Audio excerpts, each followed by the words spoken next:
मेरा आज का सवाल सर से ये है कि जैसे हम बात कर रहे हैं एक राष्ट्र एक चुनाव के बारे में और यहाँ पर व्यापारी संगठन इकट्ठा हुए हैं, तो सर एक राष्ट्र एक चुनाव को व्यापारी संगठन कितना सपोर्ट करते हैं? भी आपने देखा होगा कि जिस प्रकार से विभिन्न ट्रेड्स यूनियन के जितने भी हमारे अधिकृत लोग हैं, व्यापार संगठन के जो मुखिया, उन सभी ने यही भाव व्यक्त किए हैं कि एक राष्ट्र एक चुनाव होना चाहिए और किस प्रकार से हमारे देश की अर्थव्यवस्था ठीक से चले और जो पैसा जो बचता है इस पर, जो उससे पूर्व के समय में भी जिस प्रकार से 1967 से पहले भी एक ही लोकसभा और विधानसभा एक साथ चुनाव होते थे, तो समय और धन का सदुपयोग हो, उनका अपव्यय नहीं हो और सारे राष्ट्र के अंदर एक ही भावना और उसमें बिना किसी ये राजनीतिक आधार पर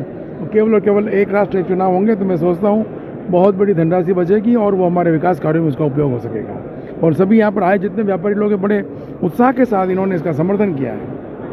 जितने भी आपने व्यापार संगठन देखे हैं, देश भर के चैम्बर ऑफ कॉमर्स के जो अध्यक्ष हैं, विभिन्न राज्यों से लोग बता रहे हैं, उनके चेहरे पर जो प्रसन्नता के भाव नजर आ रहे हैं और सबका एक ही ध्येय है कि एक राष्ट्र एक चुनाव। और कुछ लोगों ने ये भी कहा है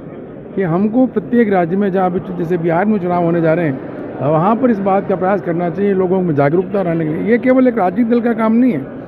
प्रत्येक जनमानस आंदोलित होकर यदि इसका अपना समर्थन करेगा और सभी लोगों को एकजुट होकर इस काम को करेंगे, तो मैं सोचता हूँ ये राष्ट्र के लिए बहुत बड़ा सेवा का कार्य होगा